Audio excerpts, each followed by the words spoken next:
Liz Jackson, welcome to the show. Thanks so much for having me. I'm really looking forward to this conversation. So, what is epistemology and why should anyone care? Wow, I love it. Just jump right in. That's great. Yeah. So, epistemology, the way I normally define it, is the study of knowledge in rational belief.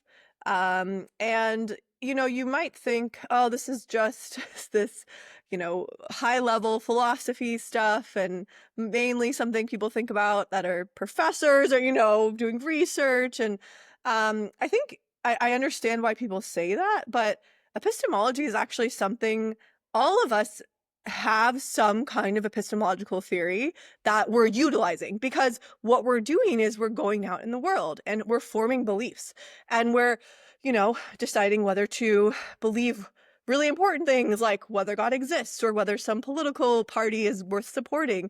Also, like mundane, maybe more mundane things, when should you believe that thing over there is a bird or a bag or and so what we're doing all the time is forming beliefs on the basis of evidence and the way things seem to us and our perceptions. And so what epistemology helps us do is have some kind of standard or something by which we decide I have enough evidence or I have enough to go on to believe this thing or I don't. Right. And so I think it's like a really, really important field. And there's a ton of different, I guess, like subcategories within epistemology. So often, maybe if I'm teaching an intro to epistemology course, I often structure it like this. So the first section is what I call traditional epistemology. So traditional epistemology, like I said, knowledge and rational belief. A lot of people think belief is part of knowledge. Like if you know something, you also believe it. And so they're connected. But we talk a lot about what is knowledge. So there's this whole debate about how to define knowledge. Know or knowledge is like one of the most commonly used words in the English language. And it's actually one word that's common to almost every language. But when you actually sit back and try to define it, it's actually a really big challenge. And if you want to, we can go more into that. But that's kind of one big project. And then there's also the question of how much we can know, right? So some people think, well, we know quite a lot. We know, I'm doing a podcast right now. There's a table in front of me, I'm looking at my computer screen. And then some people called skeptics say, well, what if you're in the matrix, or what if this is all a dream, and so there's a debate about how much we can know, which also relates to that question about the standard. Like skeptics tend to hold our beliefs to a much higher standard. People that aren't skeptics say, no, like you can just go based on your everyday perceptions and appearances, so so then that's kind of like the first unit. The second unit, what I will often do is what I call social epistemology. So one thing about belief is that we're not just these individual people, hermits on an island forming beliefs, but also things that other people say and do affect our beliefs as well, right? And so you tell me we're meeting at some time, and then I believe you. I have no reason not to, right? So one question is, when should we trust someone's testimony? And sometimes people tell us things and we think maybe they're lying or they're confused, and then we don't trust them. And so that's a huge question. When do we trust other people's testimony? What do we do if people disagree with us? So one huge thing, a lot of people, like in our current political climate with social media, there's disagreement everywhere about which presidential candidate's best, whether you should get vaccinated, lots and lots of different abortion, so what do we do in the face of disagreement? Should we be less confident if a lot of people disagree with us? That's another big topic in social epistemology. And then also just how should we, what should our beliefs about other people look like, right? So can I treat my friends and family in a special way with respect to believing that I wouldn't treat strangers? So if some random dude Smith is accused of a crime, or my brother's accused of a crime, and there's similar evidence, should I require more evidence to believe my brother's accused of a crime because of our close relationship? So bunch of interesting questions about how other people affect our beliefs and our beliefs about others. And then often the third unit I'll do is like religious epistemology. So belief in God, what kind of standard do we hold that to? Is that held to a similar standard as other beliefs, or a different standard, and why?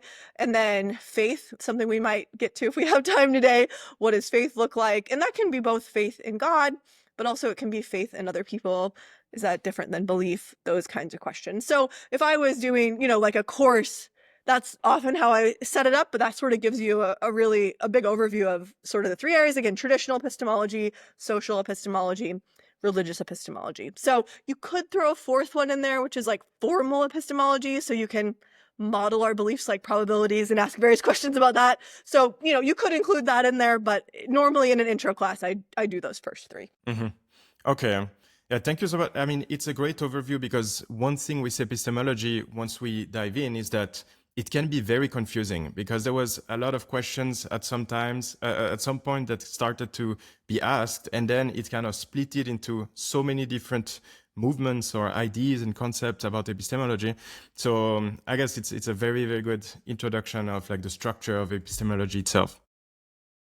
And you talked about the first one, simply traditional epistemology. I think it's one that I want to focus on, because when we explain knowledge, it's something that is so basic, or our beliefs. Everybody has a grasp of course, I know what is knowledge. I know that there is a glass of water on the table and so on. So why did you say it's difficult to define, and there is a lot of discussions about it? Yeah, good. So, I'll get into it, and then if you want me to go even deeper, we can go deeper. But here's the basic thought, and this actually goes back to arguably Plato. Knowledge is something like a belief you have that is justified, so you have good reason for it. If you're believing something just because you want it to be true, or like on a whim, a lot of people think that wouldn't be knowledge. You have to have good reason for it, and it has to be true. If you know it's raining outside, it has to be raining outside. You can't know that it's raining outside if it's sunny, right? So that is called the justified true belief definition of knowledge. Again, belief that's justified and true, then you know it, okay? So there's debate about like, was this actually explicitly widely held by everybody or just by some people or whatever, but there's at least some precedent for this kind of justified true belief definition, again, going kind of back to Plato. And then there was this famous paper published by this guy named Edmund Gettier. And there's a little bit of a funny backstory where his friend said, Gettier, you need to like publish some stuff. You're going up for tenure soon. And he's like, well, I guess I have this like little 2-page paper I could send to a journal. And then it ended up being like one of the most influential and most cited papers in all of epistemology. So kind of funny how he was like, I guess I could just send this thing off since I need tenure. And then it ended up being this huge, very big splash. But here's the basic idea. Gettier said, you can have cases of justified belief that's also true, but it doesn't amount to knowledge. So I'll give you a different case. Not the ones in his paper illustrate the same thing. They're just like a little more complicated. But the easiest thing to see is a case like this. You walk into your office in the morning, you see a clock. The clock says 9 o'clock. The clock's always been reliable. You've never had an issue. It's always told you the correct time. So arguably you have justification to believe the clock is reliable, given this really good track record. And let's say it does actually happen to be 9 o'clock when you look at that clock, right? However, the clock actually stopped last night at 9 p.m. So you could say it's one of the ones with the hands, so it doesn't say AM or PM, it just has the hands. Well, this is a justified belief. If you think it's not justified, you're going to have to say a lot of our everyday beliefs aren't justified, especially because you have a really good track record of the clock being reliable. It's also a true belief because it is 9 o'clock. But a lot of people think, well, no, what's happened is you had a stroke of bad luck that the clock stopped after being reliable for so long. And then you also had this kind of random stroke of good luck where it just happened to stop at just the right time. But because the way that the luck is kind of involved, it's not knowledge, because you kind of just got lucky. You got unlucky, then you got lucky, right? And so a lot of people think these kinds of cases, going back to Gettier, show that justified true belief is not knowledge. So that's like maybe the most simple way of explaining it. Then what happened from there is there was a series of 20 plus years. I mean, in some ways it's still going on. This was, I think his paper was from the 50s.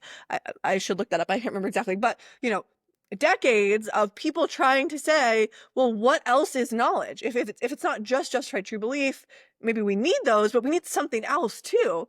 What is that fourth component to help us with Gettier cases? And to be totally honest, there's not really a consensus on what that is. Some people think, I mean, something like luck not being involved in a certain way might be part of the equation, but people have tried so many different analyses. Then people knock those down and they try something else. Those get knocked down. And it's just been, so some people have just said, like, let's just give up on this project of defining knowledge, treat knowledge as a primitive. That's like what Williamson says. And so anyway, it's kind of interesting because, as you said, knowledge is this like key, important concept that like little kids get super early on. And, it's like common to so many languages, but like even the like experts writing on this for decades, like can't figure out exactly how to define it. So anyway, it's an interesting debate. It is one I talk about in my kind of intro to epistemology class, but I will say it's not one I've necessarily like published a ton on or anything like that. So I don't have like a view that I defend or anything. Yeah. Yeah. And the Gettier case, I mean, it's super, this is really funny because it's something that is super cool. When I remember when I read this and everything, and I was like, wow, that's crazy. Like I see really the connection of it's not actually knowledge and so on, and the challenge that it brought.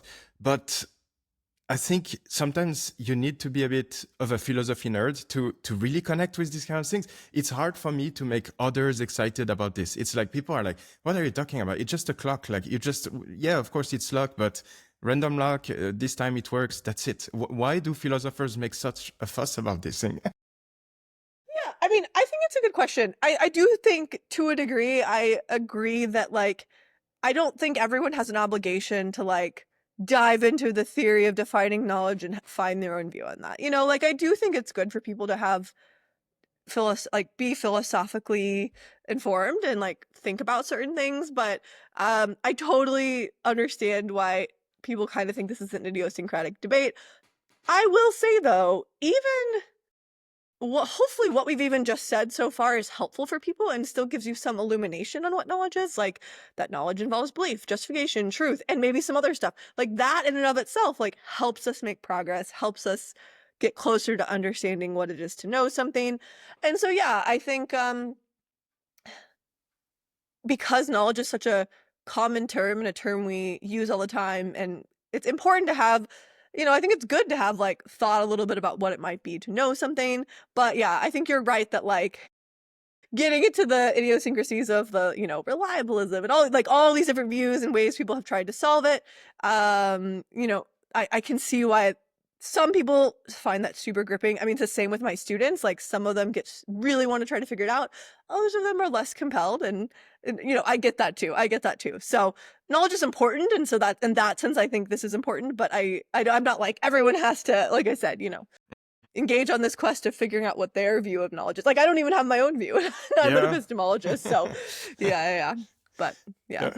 Okay. So, I mean, one thing that I want to follow up is you were saying that nobody has an obligation to be interested about the topic and then to dive in. We can have beliefs and consider that it's knowledge in certain cases without having to know a definition. But you also have some content and you talk about critical thinking as well and the process of generating beliefs. So do you think that there is an obligation on that in what is called like epistemic deontology, for example? That people have a responsibility to develop beliefs that are maybe connected to the truth, or that they should make sense, or should any beliefs count as, it's fair, you can have the beliefs that you want to have? Yeah, good question. So I want to maybe distinguish two things. One question is like, is belief just a free-for-all? Can you just believe whatever you want, right? The other question is like, to what extent do we need to like become philosophers and like learn about philosophy and do philosophical thinking and research? You know what I mean? So the first question, absolutely, I think it is not the case that belief is an anything goes thing. Like, I think some beliefs are rational, some are irrational, some are good to have, some are bad to have. And then like a huge question is, how do we draw that line? That's like one of the fundamental questions of epistemology. How do we figure out what we should believe and what we shouldn't believe? And some people think, especially because we got kind of stuck on this knowledge thing, that really epistemology is almost shifted to this question of what should we believe as like maybe one of the, if not the like fundamental or core questions of epistemology. So yeah, I definitely don't think anything goes with respect to epistemology, but there is a spectrum of views, right? Like some people think beliefs, like more beliefs tend to be rational. Some people think no, like there's actually a lot of beliefs that are irrational, and you could have, like views on a spectrum there. And so I tend to, we might talk a little bit about this view called permissivism, which is like, in a lot of situations, there's multiple different responses or beliefs that are permitted given the evidence. So I tend to be a little more permissive in my standards of rationality, but I still do not think just anything goes, blatant wishful thinking, blatant believing against the evidence, counter-induction, every day the sun's risen, but for some reason you just believe it won't rise tomorrow. Like those kinds of things, I would not say are rational. So, yeah, the second question is like interesting and in some ways a very hard question. To what extent do we have obligations to think about philosophy? And I do think like a lot of us think about philosophy and do philosophy without explicitly acknowledging that's what we're doing. But I do think part of being a responsible person is trying to form beliefs in, ways that fit the evidence or ways that are responsible or virtuous or, thinking like being to a degree reflective. But I do think the higher the bar you put for how much someone has to think about or study philosophy, the more people you're going to be kind of condemning and saying you're irrational or you're not following your obligations or, and so I want to say in some ways we all do philosophy. Maybe there are cases where people should be doing it more, thinking through it more. But I don't want to make the bar too high where we're just like calling everyone but the philosophy nerds irrational or something either. Do you get what I mean? So Yeah. it's going to have to be somewhere in the middle for that one. Yeah, and I mean, also Yeah. more commonly, I mean, we say it's philosophy because we will see maybe like philosophy it helps with the process of forming beliefs, but also commonly it could be critical thinking, being intellectual humility. You said about the virtues from epistemic virtues and so on. So yeah. One thing on this, good. and it's something that splits my brain a bit, is on one side, I mean, it's what are the grounds for these epistemic responsibilities that we have? Because more and more, many people believe that ethics is subjective. Where are those obligations to act ethically, for example? But at the same time, when we talk about beliefs, we say, well, you cannot say anything you want. So what are actually is that a moral ground that forces us to develop this belief rationally, or is it something else? It's a really good question. I will say, I mean, just to start off, I think pretty much everyone, with a very few exceptions, thinks we're responsible for some things, right? It thinks that if you go murder someone for no reason, you should be held responsible for that. If you, even if you're just a jerk, like you're in some way responsible for that, right? And so one way to see it is, insofar as we're kind of already committed to there being general responsibility, it's not that far-fetched to think that in some cases we're also responsible for beliefs we have, So if I blatantly, without regard, just like believe something terrible about you for no reason, or believe a bunch of racist things for no reason. I mean, racist, sexist beliefs, that's like common examples that people will give. If I believe that my spouse is cheating on me but have no good evidence for that, I mean, it does seem like we want to hold people responsible and say, not just that you shouldn't do that, but you shouldn't believe that, And so I know, I mean, I'm not fully answering your question yet, but I just want to point out, like, I think there's pretty intuitive grounds to not just hold people responsible in general, but to really specifically hold people responsible for their beliefs. That said, how do we classify that? Like, where does that come from? I think is a huge question. So I would actually say I'm personally kind of okay and comfortable with saying maybe part of that, like, responsibility for beliefs is a kind of moral responsibility. Beliefs can be morally good and morally bad. Not everyone likes that, but I'm pretty comfortable with that, with saying maybe like a racist belief is like a morally bad belief, right? But then there's another question, is like, can beliefs also be bad from like an epistemic angle that's not a moral angle? So if I, just randomly believe the 18th digit of pi is 3 for no reason, it's like, is that morally wrong or is that just like some kind of other wrong? I think that's like a super interesting question. But if you do think it's not a moral wrong, but it's some kind of other wrong, you do owe us a story about why is like this epistemic blame or epistemic responsibility interesting apart from moral responsibility, and how does it get like its normative force, you know? And so I think that's a huge and really interesting question, is like, what would epistemic blame or responsibility look like apart from moral blame or moral responsibility? So I don't really have like a strong view there either way, except for like, I do think we are responsible and even can be blameworthy for beliefs that we have. So that's where I come down hard. Yeah. Yeah. And now, I mean, there is the this distinction between moral obligations and epistemic obligations, but many people also have these moral subjectivism views. They say that it's not something that is very grounded, or it depends on society. So for those, I mean, in my opinion, I think that many people nowadays, we have very this scientific view of the world. Many people in the world have this view, so they see more of it's just like the consequence of societies, of traditions and norms and so on. So for those, they don't have those moral grounds, but they probably still consider that beliefs, they should have strong beliefs or like correct beliefs. Is that something that could create a problem, that there is this lack of moral grounding that could also impact the beliefs? Yeah, I mean, it's an interesting question, like moral subjectivism, because I think, well, so first of all, I think there are good arguments against moral subjectivism, right? I think there's good reasons to think that there are moral truths that are just true for everyone at all times. Why I think people get confused and it feels complicated is because morality is context dependent in some sense. Like, it's going to be sensitive to like specific features of your situation, like what the consequences are, what kind of rules you might be violating, you know, what it might say about you qua like you as like a virtuous person, right? So it's like you can take situations that seem very similar but vary one little aspect of them and think what you should do is different, you know? Like a famous case is you know, you can move a train that's going to go kill, like from killing 5 people, you can pull a lever to have it go kill 1. A lot of people think, yeah, you should pull the lever.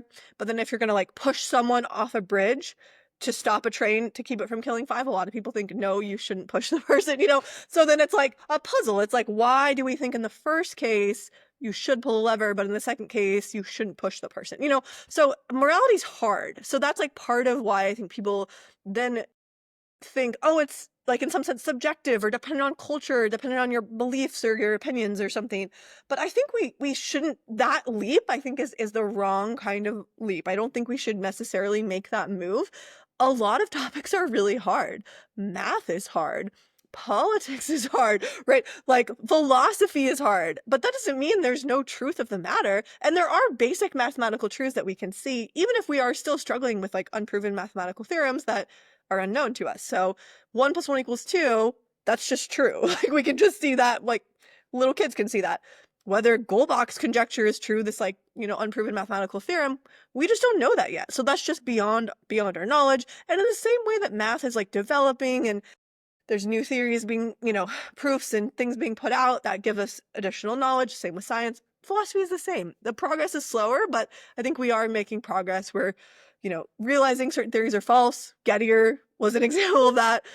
We're getting ideas about how to make those theories better, you know, that kind of thing. So, and that said, I also think like a common example people give, kind of like the moral analog of 1 + 1 = 2, is kind of like, is like torturing babies for fun is wrong.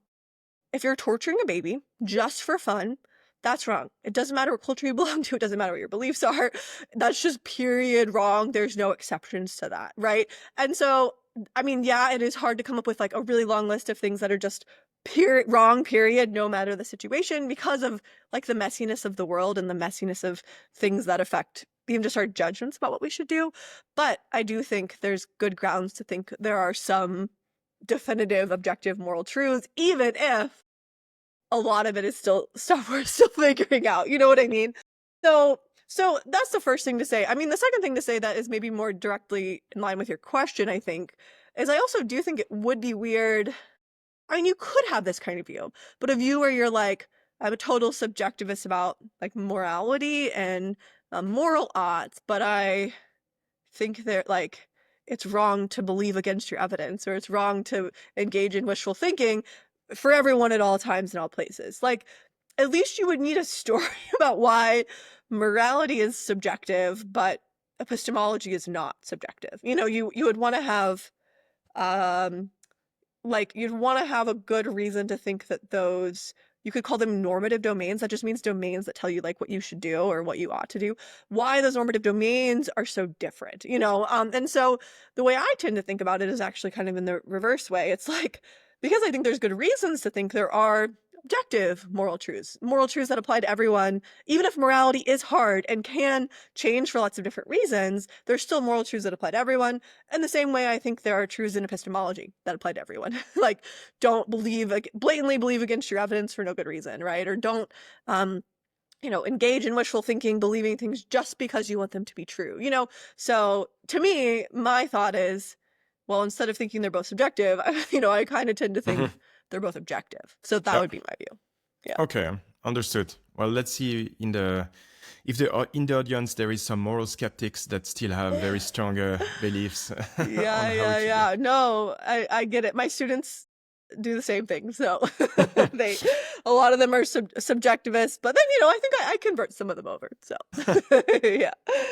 yeah. Great. And so the channel is called Breaking Consensus, and there is one topic where you actually break the consensus at this moment, let's say, or at least you go against what many people believe. It's called Doxastic voluntarism, and so it's a very scary world. So what is this thing? It's funny too, because I feel like philosophy, it's like epistemology, you could just say like the study of knowledge or the study of rational belief, and they like give this big word to it. And so in psychology, people that work on this, they call it like attitude control, which is like so much of a better name. Because to me, I'm like, why use big words just to use big words? It just makes you feel inaccessible. It feels like you're talking about things that aren't important to the real world or people don't care about, So anyway, but philosophers do use the term doxastic voluntarism. It sounds scarier than it is, but it basically just means, doxastic just means having to do with belief. So a doxastic attitude is an attitude, like a belief-like attitude. Doxastic, and then voluntarism is just whether you have voluntary control, the extent to which belief is voluntary. So it's just asking the question, do we have voluntary control over our beliefs? Are beliefs voluntary? Like I said, can you believe at will would be another way of thinking about it. And most people think we have voluntary control over our actions. So you could raise your hand. I say $10 to the first person who raises their hand, right? Like, you could easily raise your hand, assuming you're able-bodied, right? Or you could go make yourself a sandwich. You could go on a run. So lots of actions, lots of things we could do voluntarily. So the question is, are our beliefs ever like that? Can we make ourselves believe something at will or voluntarily? And if so, like, what might that look like? Great. And one thing that I was thinking, and you mentioned it, in terms of the free will debate, that we can choose our action. So there is, we can have our opinions on the topic, but there are strong arguments for stating that we don't have free will. At least there is people that debate that.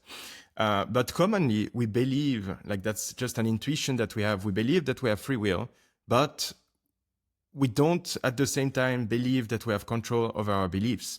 And I see that a bit of the paradox, because since beliefs are so connected with our actions, if I believe that it's raining, I'm taking, like a raincoat or something. It's weird to say that we could have free will if we believe that we don't have control over our beliefs. Do you see a connection here, or is it a fake paradox? Yeah. No, I see what you're saying. Like, and you're totally right. Like, what we believe will constrain our actions in certain ways.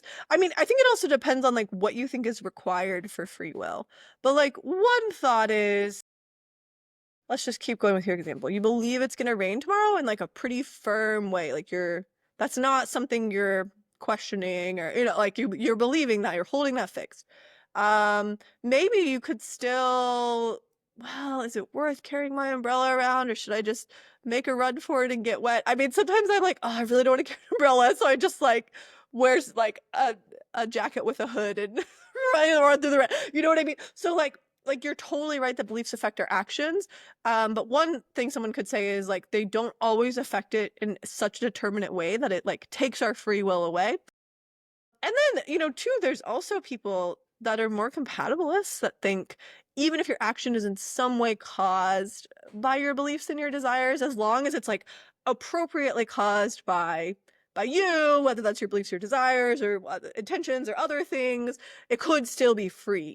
And so that's just to say, like the extent to which this is a paradox could also depend on what you think it takes to have free will and whether you think free will is consistent in some way with an actions being determined, or if it really requires a kind of indeterminism. So, but yeah, it's an interesting point that like, if we have less control over our beliefs, at least seems to maybe then in turn limit some of our options when it comes to action as well. Yeah, maybe I should have put the subtitles that I was talking about the view of strong lack of free will. That means that basically at the core, what they argue is that at the core, there's always a desire connecting with whatever action we're taking. So if I make a sandwich, the reason is that I'm hungry and I don't have control over being hungry. So that I was forced actually to do something.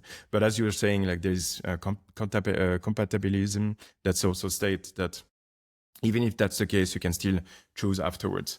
But yeah, so I saw more a strong connection between beliefs and the action because of this. Yeah. Okay, and in terms of doxastic voluntarism, how do you see this control? Because you said we can have a control and it could be at will. How do you define it? Is there a different type of control? How does that work? Yeah, that's a really great question. So not everyone writing on doxastic voluntarism actually sees the relevant kind of control in the exact same way. And maybe I should say too, when you look at the history of philosophy, there was a lot of people that were doxastic voluntarists that thought we could believe it well or we had voluntary control. Now, contemporary people writing on this topic, most of them are involuntarists. So they think we can't believe it well, or we don't have voluntary control over our beliefs. So I think it's maybe that background is kind of helpful. But yeah, so what does it mean to even have voluntary control over your beliefs? Well, I'll say what the way how some people define this, and then maybe say why I actually don't know that that's the best definition. So some people think this requires what they call direct control. So direct control has two elements. The first is temporal immediacy. What that means is you do it right away. It's an immediate thing. It happens right, like, I can snap my fingers in a temporally immediate way, but I can't, like lose weight in a temporally immediate way, right? You know what I mean? Okay, so temporal immediacy, and then causal basicality, which I guess is in some ways like kind of related to that, but causal basicality means I can do it, to use the word defining direct control, but I can do it directly rather than by causing something that causes something that causes something that causes something. Like, if you hit the first domino and then all the way at the end of the chain, the last domino, like you can't in a causally basic way make the last domino fall, but you maybe can in a causally basic way make the first domino fall. That makes sense, right? So some people will give the example of like raising your hand. It's like temporally immediate and causally basic. But even something like turning on a light switch, you might think that would be, but it actually isn't causally basic. Even though it's like basically temporally immediate, there's like a series of things that has to happen, and like if your power goes out or something, it's not going to work, so there is like some causal intermediaries there. So some people think, yeah, to believe at will or to have voluntary control of your belief, you have to be able to believe something just like that, temporally immediate, causally basic, in the same way. You can raise your hand just like that. Okay.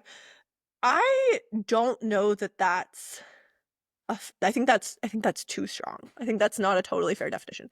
Here's why. 5 minutes ago, we were talking about voluntary actions. And I did mention raising hand, but I also mentioned going on a run. I mentioned making dinner. Sometimes like people think you have voluntary control over like writing a paper or learning a new language, right? But these are not temporally immediate or causally basic actions. These are actions that take place over a period of time. Sometimes when you decide like I'm going to go on a run, starts pouring rain or something, it doesn't always just happen just like that. It requires like a series of steps. It's not just this like it's like a domino that you just knock over, right? But we intuitively think those kinds of things are voluntary. To make dinner, you have to chop up vegetables, you have to boil water, you have to get the spices out, you have to, look for the ingredients in the fridge, and so I think part of what's happening in the literature, I mean, I still think there's an interesting question of whether we could have direct control over belief, and it's actually not obvious to me that we never could. But even if we never could, I still think belief could be voluntary, even if there's a little bit of a process that you have to undergo. Like, you might think about like a process of deliberation in the case of belief. You're like trying to decide if someone committed some crime, and you're sort of like looking at the evidence for and against, and then you decide to believe the person was innocent, and like via that process of deliberation, get yourself to believe that or solidify that belief within you or whatever. I think that could be a completely legitimate kind of voluntary control over belief, even if it's not like this direct, immediate sort of control. So, I hope does that answer your question? Yeah, I mean, Yeah, it's great. the definition then on direct control that you've given. And then the second one is then indirect control, right? In terms of, as you were saying, like maybe deliberation and going through a process. Kind of indirect control, and it might not be that every kind of indirect control counts as voluntary. Like maybe some kinds of indirect control, it's just too the probability of success is just too low. Like you go to grad school because your goal is to like get a job to be a philosopher, but you don't have voluntary control over like definitely not getting a job, probably maybe not even like finishing the PhD, at least like because it's such a long process with like a low probability of success. So like one thing is like I think the probability of success has to be like high enough, right? That the like to count as you having control over it. And yeah, like the way I like to think about it, which maybe isn't super helpful, but maybe at least I'll give you a sense of it, is like, do we have the same kind of control that we have over our voluntary actions over our beliefs? So you can call it like belief action parity is like what kind of the term I've used, where parity just means are they similar, like roughly equal? Are they roughly equal in terms of the kind of control we have? Whenever we think that's a voluntary action, is that like does a similar kind of voluntariness apply to belief? And so I don't want to say just like any kind of direct control would be enough, but at least indirect control, but at least the kind of indirect control that we have over voluntary actions, like could we ever have that over beliefs? And I think this is actually really helpful too, because it sidesteps all these really difficult questions about free will we were kind of talking about. Like, are voluntary actions free because we have alternative possibilities? Are voluntary actions free in a compatibilist way? Are voluntary actions free because of some other, like we don't really have to take a stand on that. We can just say, for whatever reason, voluntary actions are free. We can then ask the same questions about whether beliefs are free in the same way. We don't have to say, well, on this compatibilist notion, beliefs are free, or on this libertarian notion, beliefs are free. We don't have to take a controversial stand on those kinds of questions. And one of the common view in terms of like developing our beliefs or coming to a certain beliefs, usually it's that you might be confronted with some arguments, and then after a while, they stick in your head, and then it's kind of a fight between some of your beliefs. There is also the process of, cognitive dissonance. You might have a belief and you realize your actions are not the same. So then it starts to develop. And then at a certain point, some beliefs seems to win. And it's simply, oh, actually, I believe in this, this is my belief about the topic. Do you see it like this? Would it be some kind of control on the beliefs because you're exposing yourself to this kind of information? Or do you see still a bit more control on the beliefs that you can say, I decide that I want to believe into this thing, into this position? Yeah, that's a really interesting question. I'm open to both happening sometimes. Like sometimes it's more like a fight where one wins, but I'm open to like there being cases where like you kind of can like step in and say like, I'm going to choose to believe this, So I think one thing that might help here too is like going back to like the way that voluntary action works, because I do think sometimes with voluntary action, it seems like kind of there's just like a fight that happens in our head a little bit, and then like one side wins and we're just like, we go with that, And sometimes it's like we're deliberating, there's that fight happening, and then we are like, I'm gonna do this, and we kind of like see, it feels like we invoke a little more agency, or like the self kind of comes in and like makes that final call. But I feel like we could describe, I mean, I see the temptation to only want to call the second thing voluntary, and I get that. But I do think a lot of our actions, it's at least not totally clear we're doing this like intense stepping in. I mean, first of all, like a lot of our actions every day are just habitual. They're just things that we do because out of habit, like we're not thinking about it. And our brains like do crave that kind of efficiency. And so you wake up in the morning, you put deodorant on, you brush your teeth, like a lot of that stuff, there's no fight happening in your head at all. You're just like going through the motions of like what you do every day, right? But when you're torn about something, I think just like a lot of different things can happen in your head, but ultimately, I don't know, I guess, yeah, it feels like the self. Yeah, the question of what is the self is also like a big question here. So I'm trying not to get us too far sidetracked, but like I just think there's different ways of describing it that to my mind would be consistent with actions that we would call voluntary. So, but even if you're really skeptical and you say, no, only when you step in and like make that final decision, that's the only one that counts as voluntary, that's actually still totally fine, because the question is not, do we have voluntary control over all of our beliefs? Almost no one thinks we have voluntary control over all of our beliefs. I can't make myself believe 1 + 1 = 3. I mean, maybe through a very long, intense brainwashing session, maybe, but it would be so hard, right? Like you definitely couldn't do it without determination and like, I don't know, being really good at brainwashing. I don't think I'm good enough at brainwashing to do it, honestly. So I don't think I could do it. But that's not the question. The question isn't, can I control every single thing I believe? It's that, can I control some of the things I believe? And there, I just think it's a high burden of proof to say we never have control over anything that we believe. And I do think it seems intuitive, like your sibling's been accused of something and you're reasoning through the evidence, that little fight is happening, and you're like, I'm going to give them the benefit of the doubt. I'm going to choose to believe that they didn't do it, and especially when you're not like forcing yourself, you're not like deceiving yourself or ignoring evidence. The evidence is just complicated. And so it's just like there's good evidence on both sides, but there's enough evidence to go ahead and believe they're innocent and give them the benefit of the doubt. Maybe if more evidence came in, that'd be different.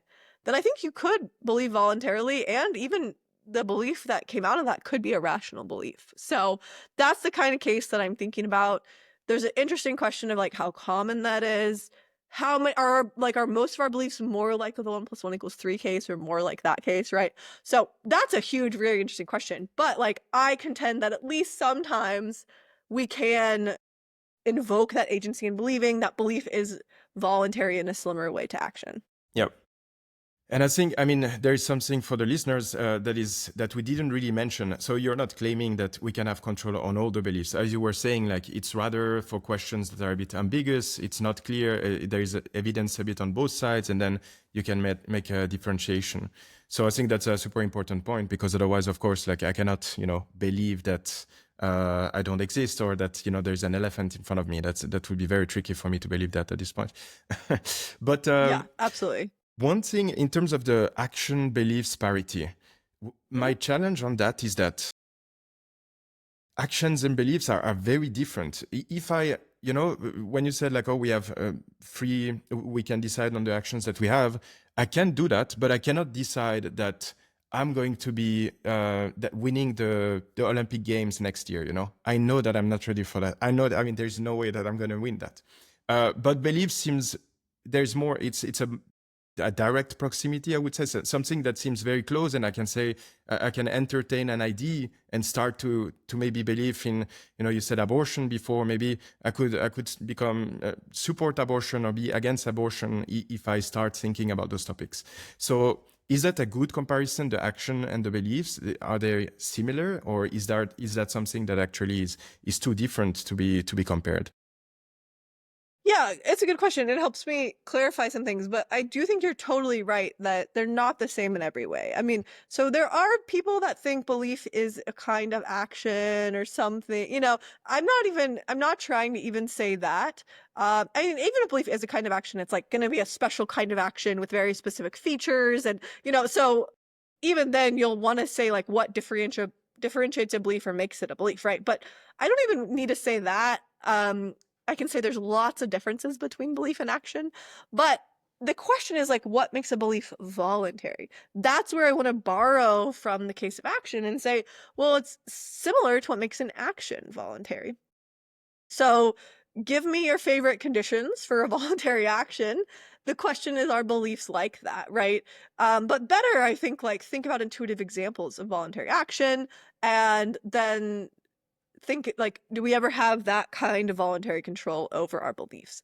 Part of why I push this too is just because I just think this direct control thing, it's something that involuntarists use to say, oh, it's this really high bar for voluntary belief, and then it's super hard for any beliefs to ever meet it. But think about if you said voluntary action had to be direct control, only like the very immediate basic things we could do, like even turning on a light wouldn't count, right?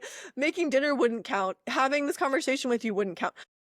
Only very specific things would count as voluntary action. And so it'd be way harder for people to argue we have voluntary control over our actions, or at least a lot of them. And so I think that's something similar to that is happening in the case of belief. They're putting the standard so high. So anyway, again, I'm not saying belief and action are the same. I'm not saying everything about them's the same. I'm just saying we can borrow from, maybe here's what I'm saying. Borrow from the clear case. This is a voluntary action that, but with a few exceptions, because there's always philosophers that defend weird views, right? With a few exceptions, everyone agrees they're voluntary. And then we can say, does belief have those kinds of features? Is belief analogous to that?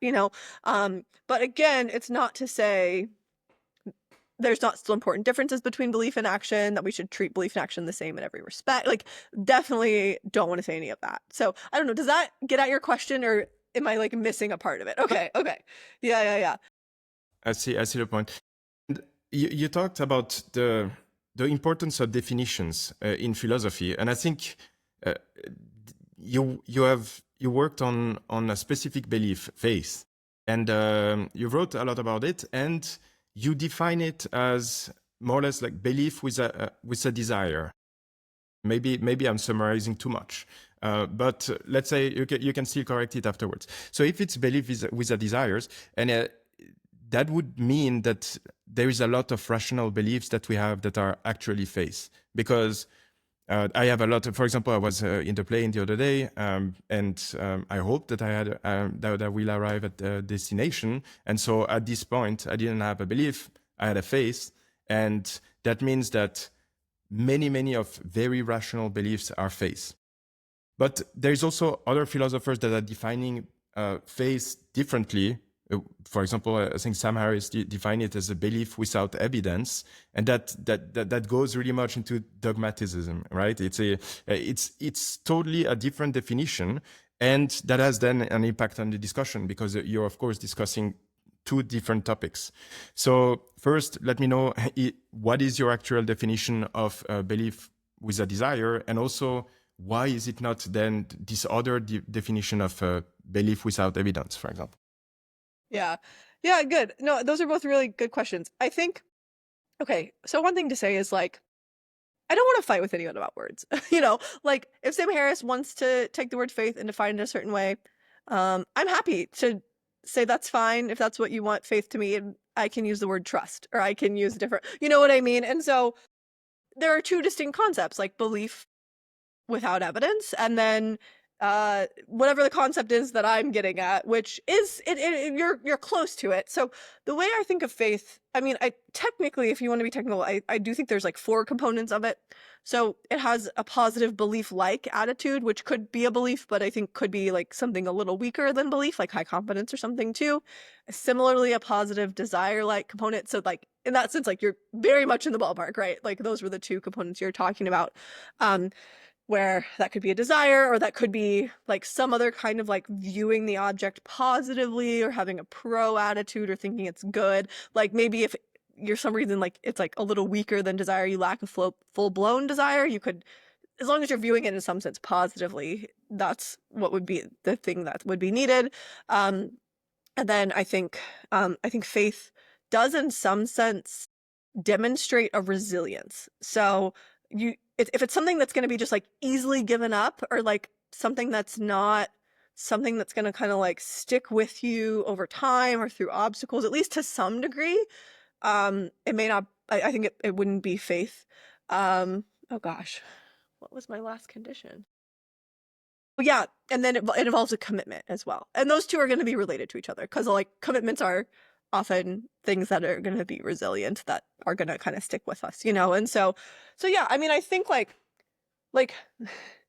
what I'm trying to get at or trying to analyze is like, what is the thing that sort of underlies these important key commitments that we have, whether it could be a religious commitment, that's what a lot of people think of first, but it could be a commitment to a friend, a family member, a spouse, to yourself, to some important goal you have, to like, you could have faith in like a politician or a celebrity, and it could even be faith like faith in democracy, or like like faith in an ideal, faith in recycling, faith in faith for world peace, so it could even be faith in like, doesn't have to always be interpersonal, faith like in some kind of other object, like even like you could have faith in like a physical object, like that a bridge will hold you as you walk across it, but also faith in like some kind of ideal you're committed to, whether that's like a political or like philosophical view you have, or like a moral view, faith that not eating meat will help the environment, like lots of things you could put in there, right? And so what I'm trying to understand is like, when we make those kinds of commitments, like what does that look like? What underlies that commitment? What helps us keep that commitment over time? How can that commitment be resilient in light of counter evidence, loss of desire? And also, like, at what point should we give up those commitments? Because I think a lot of commitments are not ones, I mean, it may be none, I don't know, but like, I'm not saying commitments are things that we should just keep no matter what. Like, I think we should keep them in light of some amount of obstacles, but there's also a point at which we should give them up, So, in that sense, I think Sam Harris and I are probably, in some sense, talking past each other, because we're sort of talking about different things. I mean, if like Sam Harris was here, like probably we could have a conversation about like religious attitudes, whether that's belief or something else, and like the extent to which maybe there is or isn't evidence for, like, so we might have a disagreement about that. But I think when it comes to faith, like, I don't know that we're even disagreeing. I think we're kind of just like analyzing different things.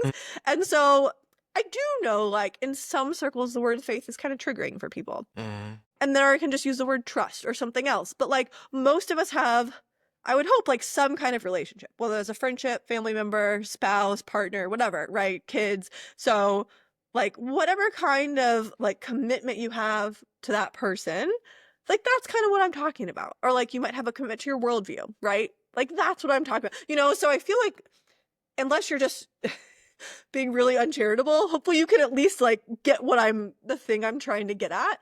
And why I don't think it would be fair to just say that's just belief without evidence. Like, no, like not necessarily. Like, we have good evidence that our spouses are good to us, are faithful to us, are good people. We have good evidence, at least in some cases, right, for political, social, moral views that we have. You know what I mean? So, anyway, sorry, I know it's kind of long. Does that does that answer your question? Yeah. Yeah, no, Yeah. definitely.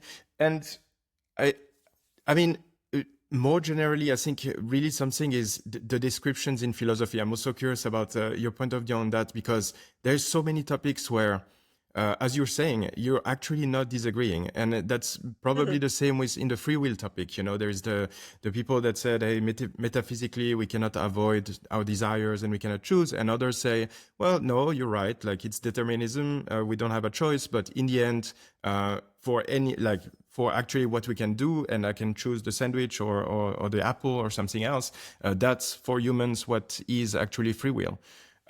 So that creates a lot of complexity, I think, in philosophy. And there is we can redefine a bit different concepts because they're complex. How do you see this complexity which is created? Is it a challenge, or is it actually investigating some different topics that deserve attention, maybe? Yeah, I think this is a huge and really hard question in philosophy, right? So we are apparently disagreeing, right? We're like disagreeing about the nature of reasons, disagreeing about the nature of free will. You know, you could really take any topic in philosophy, disagreeing about the nature of God, right? You could literally any topic. And then it's like, okay, there's really two things we could do. One thing we do is like keep arguing, try to get closer to each other's views, convince each other, try to like settle on one view, maybe agree to disagree, right? That would be like the view like we genuinely disagree. We have the same concept in mind, right? Or we could like make a distinction. Like I remember in grad school, there's this debate about like, are reasons internal, like things the agent is aware of? Or are they like external things, like features of the agent's like situation or environment that the agent may or may not be aware of? And so it's like, what are reasons? What are reasons, right? And then like someone's like, well, what if there's just two kinds of reasons, right? Like the reasons that the agent is aware of, and then the external reasons, so internal and external reasons. Like that's totally a move you can make. And then the disagreement in kind of seems to disappear, because it seems like, well, maybe there's just two things and we're just debating about debate, like we're not really disagreeing, we're just kind of like both emphasizing different features that like of reasons that are both important, but there's just different kinds of reasons, and people have even done this with like debates about, I mean, really even going back to like Gettier and stuff, like some people wanted to say part of what's missing in Gettier cases, or like what's maybe even crucial for like the justification, but to help us with the Gettier stuff, is like an internal component. So like internalist about justification versus like externalist about justification, saying no, it's some kind of external component that's missing, like your mind functioning properly or reliably or something. And so, and then William Alston's like, well, maybe all of those are just like epistemically valuable, and we should like be treating all of those with value, right? So then, I mean, I think there's one way you can respond to that is say, well, we're looking for some specific concept to play like some very specific role, right? So one way you can respond to the person who says, well, there's both internal and external reasons, or internal and external epistemic goods would be a way of putting like that second debate, is to say, well, which one of those goods is playing that really specific role in understanding knowledge or justification, right? Or maybe there's a really specific role you want reasons to play. Like maybe do we want them to give us a reason to hold people accountable and blame people? Maybe that would push us more to the internal reasons, right? Maybe they want to give us a reason to like explain people from a more God's eye perspective. Maybe that would push us towards the external reasons. So part of what maybe was helpful, even though this is a really tricky issue, is like getting clear on like why we care about it, or like what's the thing we're trying to explain, or the reason the debate's important, because what we say about that, I think, then can help us decide, do we just want to make a distinction here, or do we like, are we actually disagreeing and we need to like solve this? So like you gave the examples like free will, like a lot of people care about free will because they care about moral responsibility. So they want people to be responsible for their actions, and they think you have to have that. Free will is required for moral responsibility, right? I actually don't think in that case that would solve I think both libertarians and compatibilists think that they're capturing something that's crucial for moral responsibility, and so I don't know that totally helps here, but at least that's an example of like how you could go beyond just like the free will question and say like, okay, why do I care about this, or like what's the deeper thing I'm trying to get at when I'm analyzing this, to then help us see, is it better to just make a distinction, or is it better to try to say there's this single concept that we're both like arguing about? But you've touched on a really tough issue in philosophy, and I think some people really like making distinctions. It's like almost kind of like in a way of a methodology thing. Like some people really like the distinction way, some people prefer the like, no, we're actually disagreeing way. And like with Sam Harris and me, I think like we could get to things we actually disagree about. But I just think we're not necessarily analyzing the same thing when it comes to the way we use the word faith. And so in that sense, I think we don't disagree, but I think it points to like other things that we disagree about. So I think we could still have a genuine disagreement that maybe we make progress on, even if we're just like our concepts of faith are different. Yeah. And so I think that really highlights that those topics are complex, and so if you just see a headline and it says like this person believes that face is that and this person that, it's missing the complexity of the topic. So it's worth to dive into that and to make our opinion ourselves based on the right definitions. Yeah. Yeah. I mean, and I'll just say too, I know like philosophy's hard. like this is all pointing to like philosophy's hard. Philosophy is something that should be done slowly. Like philosophy requires like really careful thinking and attention. And like I said, I don't think everyone has an obligation to go like read philosophy journals and dive into all this stuff, but giving it some kind of thinking and attention is good. But I think also at the same time realizing like how deep these debates are, how long they've been going on for, helps you, kind of say, maybe I should have also a little bit of epistemic humility and realize like, just like how complex and difficult these fundamental questions really are. Yeah. Yeah. Yeah. And I mean, I want to also say something for that is that it's also helping, the work that you're doing. And so that was something that I also wanted to state is that I reached out to you. I mean, I just kicked off this project like a few months back and so on. And I reached out when I had maybe like 57 followers. So the channel is very small. Now it's a bit bigger, but still, you've been on channel that had 600,000 subscribers with Capturing Christianity and so on. And you accept it. When I was wondering about this, I said, there's really nothing that you can gain for it. So, and it's, I mean, I'm so happy that we're having this discussion. I really appreciate that. And so I wanted to say, what motivates you in the work to close it? I want to have your own perspective of what pushes you to communicate those ideas and join this kind of small channels to have those conversations.